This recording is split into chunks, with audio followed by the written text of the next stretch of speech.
Our speaker studied politics and economics at Oxford, after which he worked as a financial journalist in investment banking. Since 2002, he has created the world's leading market research firm in water, global water intelligence. GWI also brings you the Global Water Awards, the American Water Summit, and the Global Water Summit, which are all humongous compared to this water summit. And like yesterday, I'm honored and extremely appreciative to be able to introduce you an absolute authority in water, Mr. Christopher Gasson.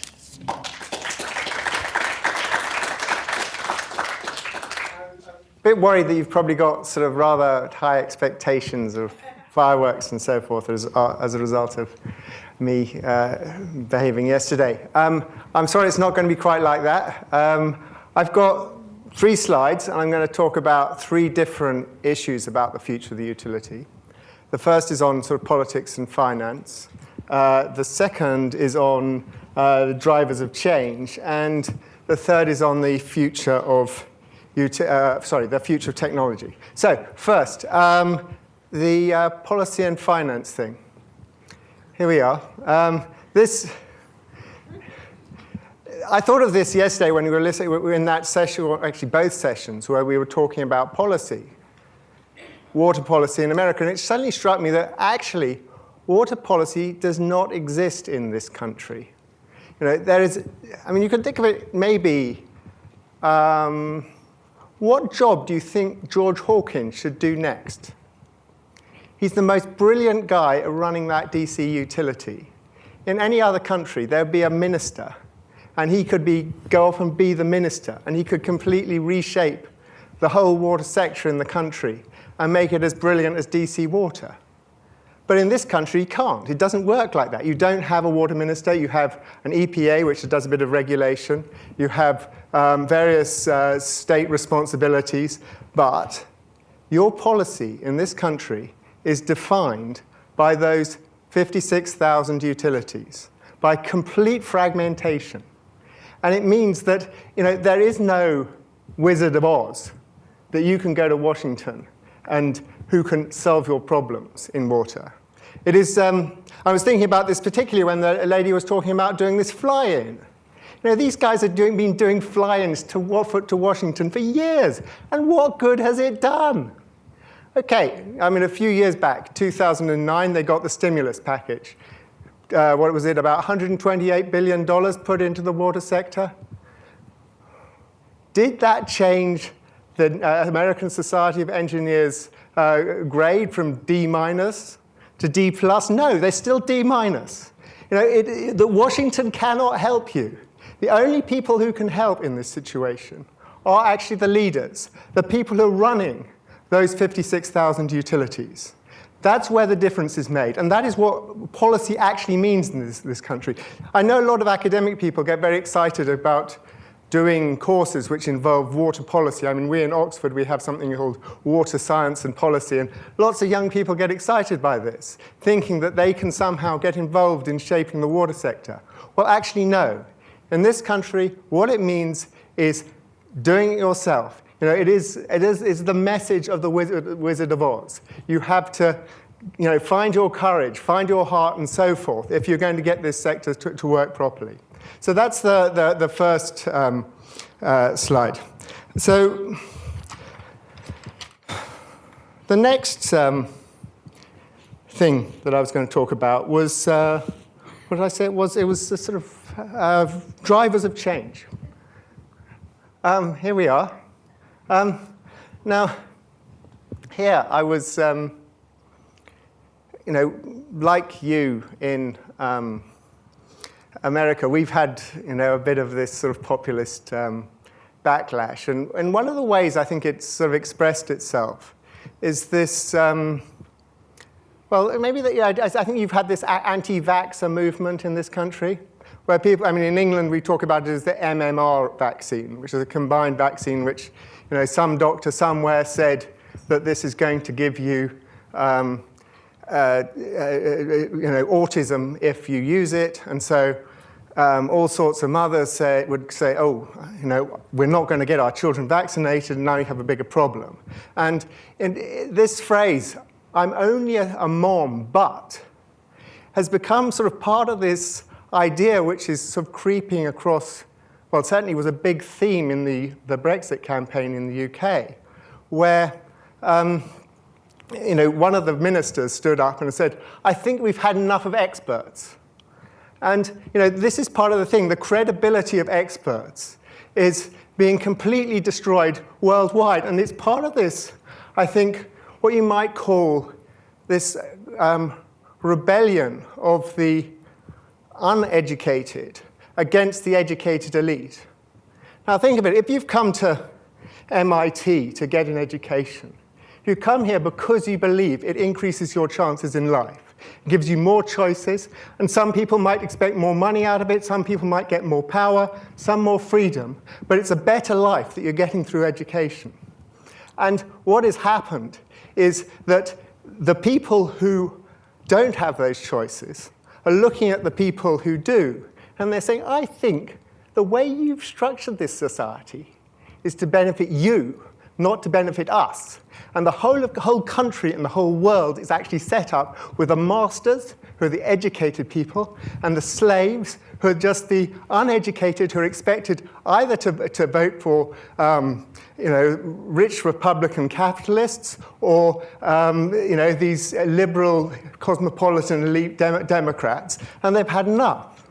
And the thing which I find most surprising was yesterday, here, in this seat here and this seat here, when we had the most eminent toxicologist in the country, the man who has written the rules for the EPA on what drinking water you can drink, who has worked closely with the authorities in Flint to find out what the impact of drinking water from the lead mains in Flint has been. And he asserted that the measurements from the blood from the children in Flint was no higher, or it had risen from 3 micrograms per deciliter to 5 micrograms per deciliter. And next to him, we had a professor from this university who, as far as I could tell, was just going to say, I'm a mom, but this is it. This idea that expertise and education and that the sort of authority deserves, unquestioned, deserves respect in this way. It's just disappearing. So what does it mean for water? Well, if you look around at the water market, this is one of the things that I do in global water intelligence, is looking at the size of different markets. And at the moment, the total global expenditure on drinking water and wastewater for utilities is about $300 billion. And the total global expenditure on the things that people buy because they want to manage water themselves, such as bottled water, point-of-use filters and those pitchers and what have you. And in the developing world, water tankers and borehole drilling. That total market at the moment is worth about 150 billion. So it's the utility sector, the community water solution, is essentially got a 66% market share. And these private domestic solutions, which are essentially trying to opt out or insulate yourself from the utility, has got 1/3 market share. But the growth rate of those private solutions, as I'd call them, is more than 3 times the growth rate of the utility sector in terms of total spending. So by 2030, the market share of the utility sector will be just 48%. But actually, the majority of spending will be on these private solutions.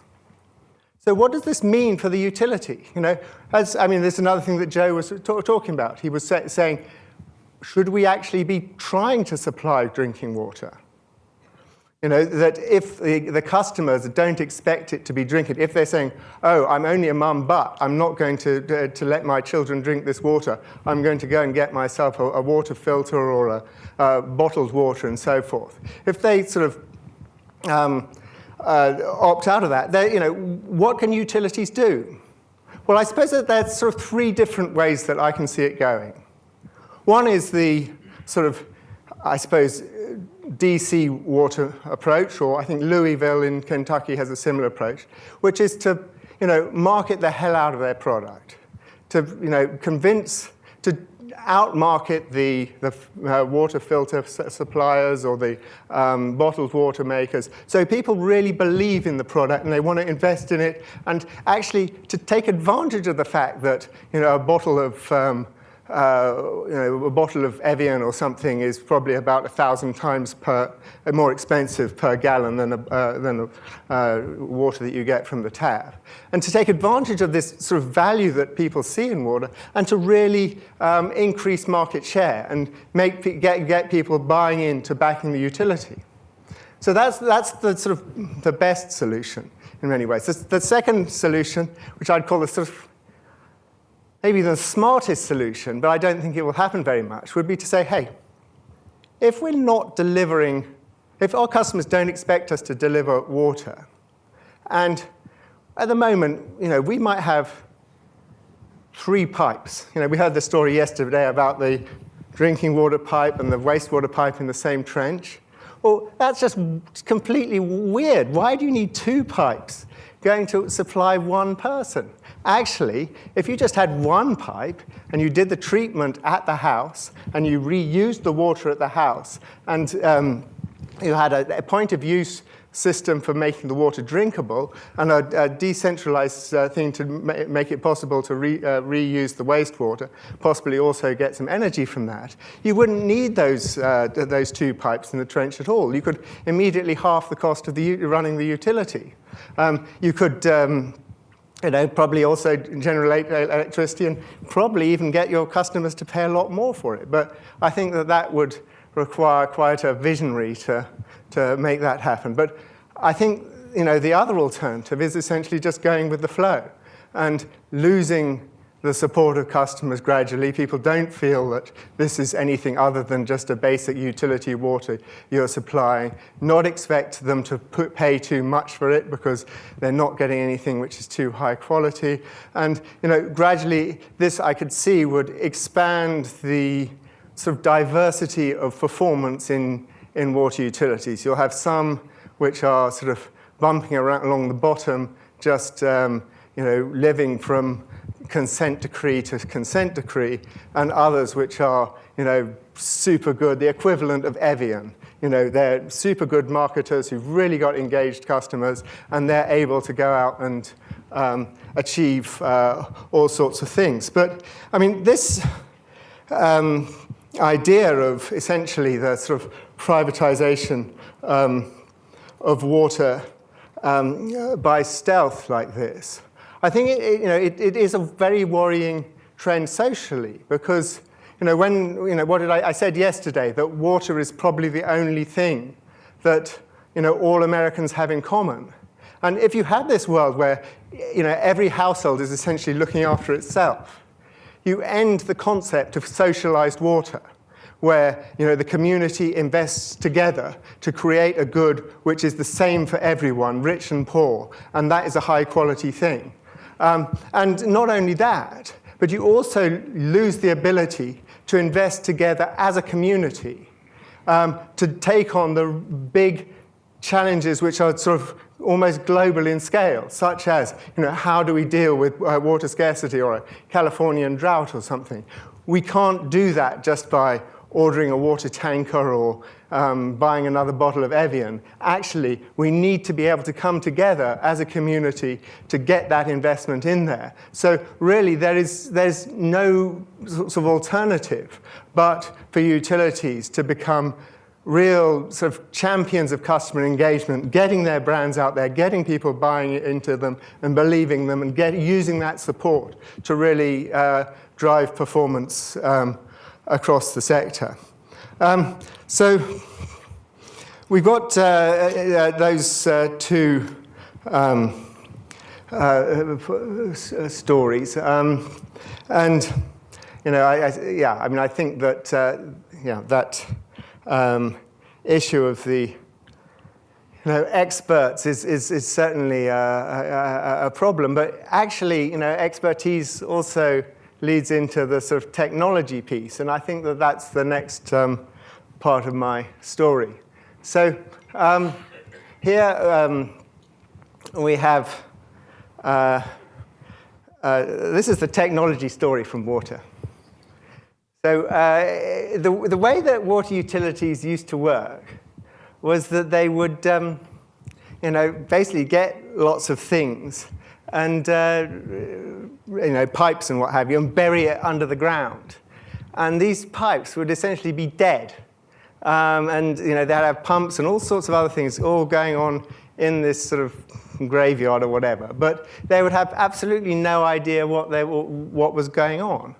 And what has happened is that utilities are beginning to sort of dig up and reanimate these the assets that they used to have underground. And I think it's quite interesting looking at the Australian experience here, because what happened in Australia was that they had this millennium drought, which led to 40 billion Australian dollars of additional expenditure on water. And all that had to be paid for, and a lot of it paid for through the utility rates. And suddenly the utilities discovered that they had to reach out to their customers. They couldn't just carry on below the radar, hoping nobody noticed what they did. That their customers were absolutely noticing what they did, and they needed to explain everything that they were up to.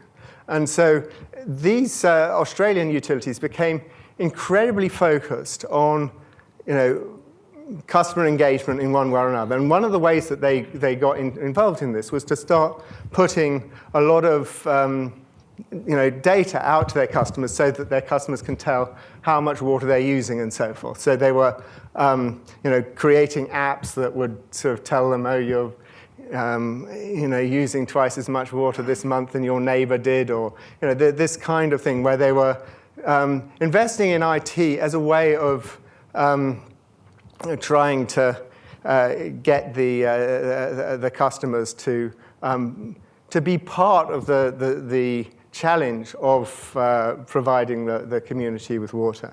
And once they started doing this, they then started to realize that having all these sensors and sort of control systems around the network was actually incredibly useful in terms of running the system and actually bringing it to life. So instead of just let's say when there's a big storm and the water's going to go all into the combined sewer overflow, and the whole thing is going to be sort of washed out. You have to, instead of sort of sitting back and doing that, they got themselves in a position where they can start to manage this. But I think the thing which is most interesting is not just the way that utilities have started to use technology to do their job better. They've started to use technology to change the whole concept of the utility. So going back to this sort of question of wastewater, at the moment, the way that the wastewater system works is that it involves, huge trenches which are sized as if you're going to meet the peak flow.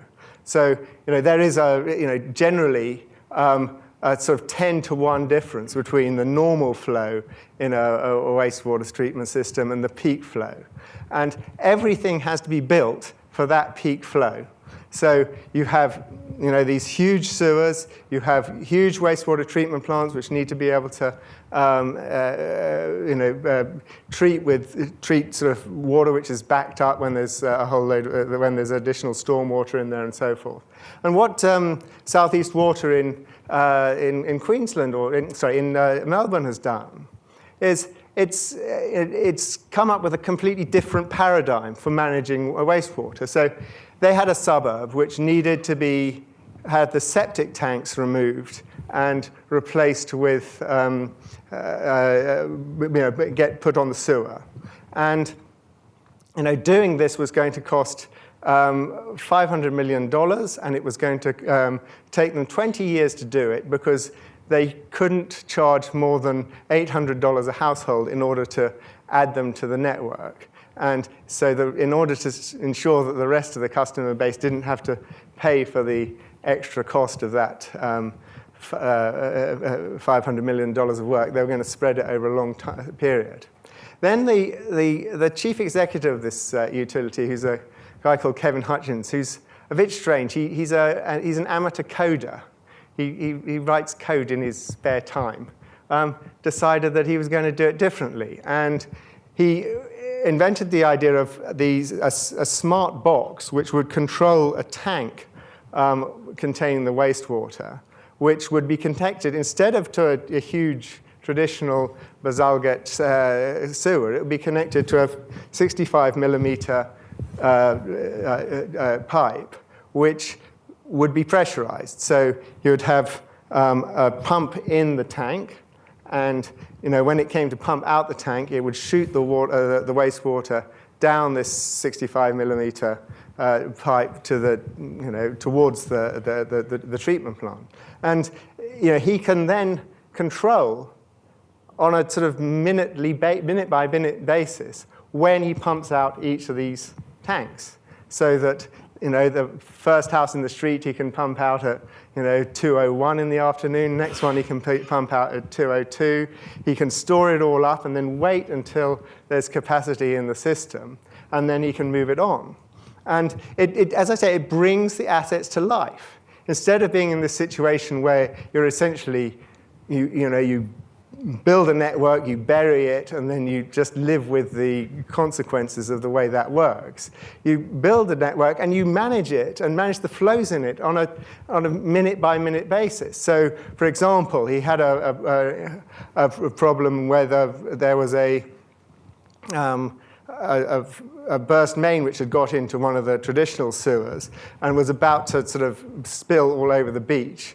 The water was, the sewage was 2 inches below the last manhole on the beach. They're sort of all about to sort of panic as there's going to be a sort of massive, political storm if this beach gets flooded. His colleague just pulls out his iPhone, opens up the app, and kills all the pumps which are pumping out of this pressure system, and they managed to keep the wastewater just below the level while they fix the main. And it's this idea of a completely responsive sort of wastewater system. He's now bringing over to the drinking water side. So what he's doing is he's getting rainwater tanks, and rainwater tanks are quite expensive things to install. So rather than sort of make people pay up front for them, he'll go to his customers, because customers tend to like the idea of choice, and say, would you like to buy rainwater from us, or would you like to buy treated drinking water from us? You can buy, if you want to buy some rainwater, we'll install the tank. You can pay for it through the rates. And he's then got a whole load of these tanks out there, which have got another one of these little control systems on. And these control systems are rigged up to the weather forecast, so that when the rain is coming, the people in the utility can actually empty everyone in the city's water tanks, so that they've got some storage spare. And then when beyond that, everything is controlled by the householder. They can decide whether they want to empty their tank or use it on their gardens or whatever. And it is, I think, this whole Internet of Things is the thing which is going to change the whole of the water sector. That previously because water is heavy, you can't, you can't turn it into bits. You can't really do things. We haven't seen any great internet startups which have really changed water. But this Internet of Things does, because what is happening is that the cost of having a controllable object is just falling exponentially. Instead of, I think one of the presentations yesterday had some of this, some smart presentation, and he was talking about a battery life of 1 year, which is almost completely useless. You don't want to go to every object on your network and change the battery every year. You need to have low power networks, which you only need to change the battery every 10 years. And this whole idea of low power, long range networking, both through wide area networks and through what they call narrowband Internet of Things, which is using the mobile phone masts, is creating a situation where the cost of having an object on the Internet of Things is like $1 a year or $2 a year, and the cost of actually buying the thing in the first place is like $10.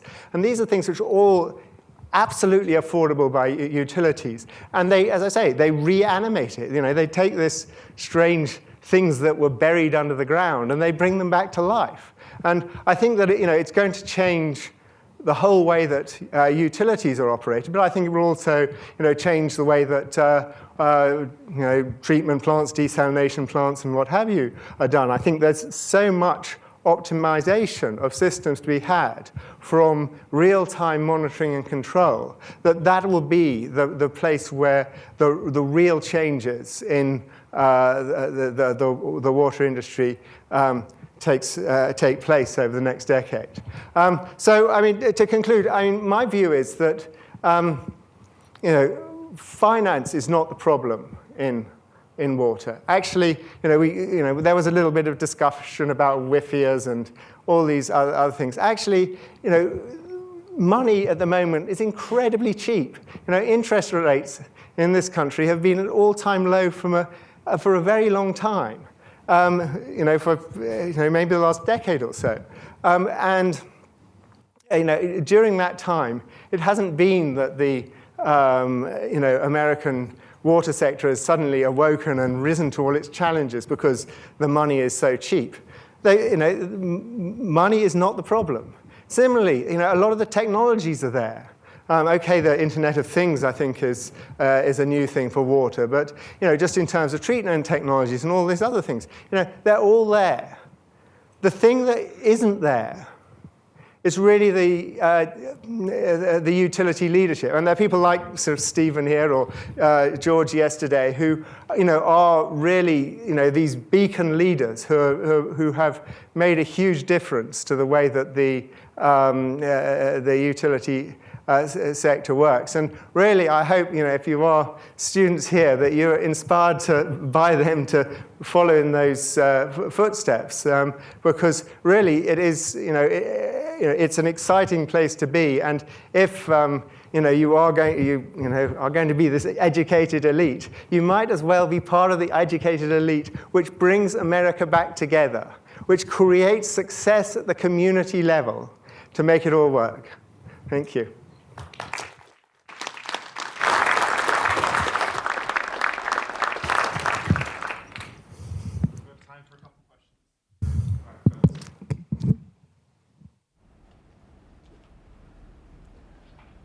One up top here.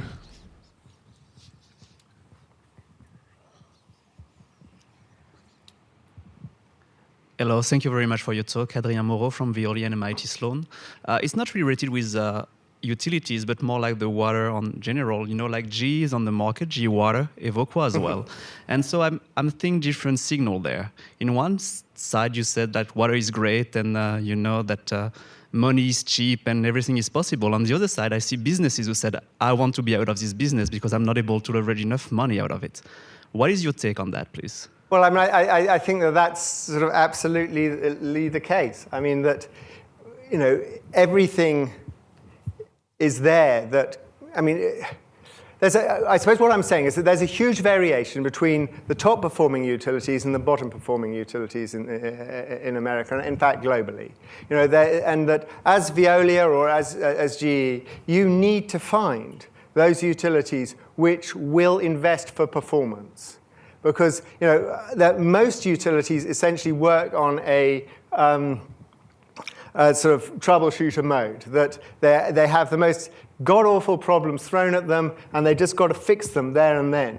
There are very few which are able to put their head above the parapets, have a strategy, and invest in that strategy to deliver. And changing that, as I say, is very difficult in this country because you've got such a fragmented system that the fact is most of them are not going to be able to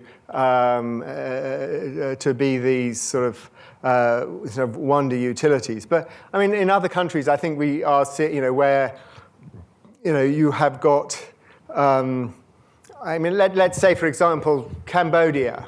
There was a sort of visionary leader of the Phnom Penh water utility who's,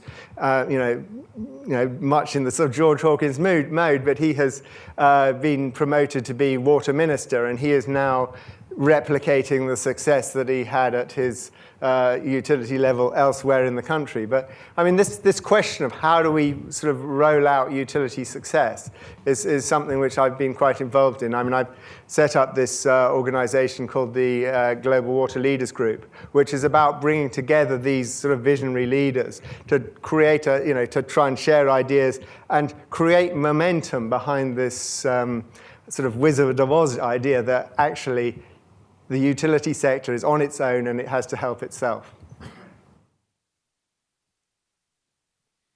Good morning, everyone. John Callahan from NSU. And just a quick disclaimer, Christopher and I worked together for a number of years. But Christopher, I want to point out your terrific talk, and just for everyone, and the students in particular, understand that our two-day conference, Technology and Innovation, it can't be divorced from policy. Okay, and doing so creates, to a certain extent, the problems we have now. And part of the problem here in the U.S. is we heard yesterday about the Safe Drinking Water Act and the Clean Water Act. These are magnificent laws that are the pillars of our water systems. And as Joe said yesterday, we've got water systems that are the envy of much of the world still. But they're old, and we need some unified policy to sort of be the next generation of what guides us in the water arena, as well as innovation and as well as technology breakthroughs and as well as new creative financing mechanisms, which we talked about briefly yesterday. But Christopher, from your global perspective, where are you seeing policy being handled better than in the US? And I'd say that the country which I'd most envy is actually Australia. And the reason why I think that Australia has got the most successful water sector is because they have, it's a publicly owned sector. Obviously, in the UK, we've got everything's privatized and the performance is very high and there's huge amounts of investment going into it, but it's not to everyone's taste. But in Australia, it is a public system, and but they have economic regulation in the same way as we have economic regulation in the UK. So if, as a utility, you believe that there's a case for investment, you can make that case for investment to the regulator, and if the regulator agrees with it, you will get the rate rise. Whereas in this country, the rate rises are much more politicized. There are too many mayors who can say, well, I'm not going to have a rate rise in an election year or whatever. And so it has led to this situation where the water sector is actually financed out of its future, i.e., the rate of investment is not keeping up with the rate of amortization of the existing assets, which means that the future ability to deliver the service is in fact paying for the current service, and that's something that needs to change.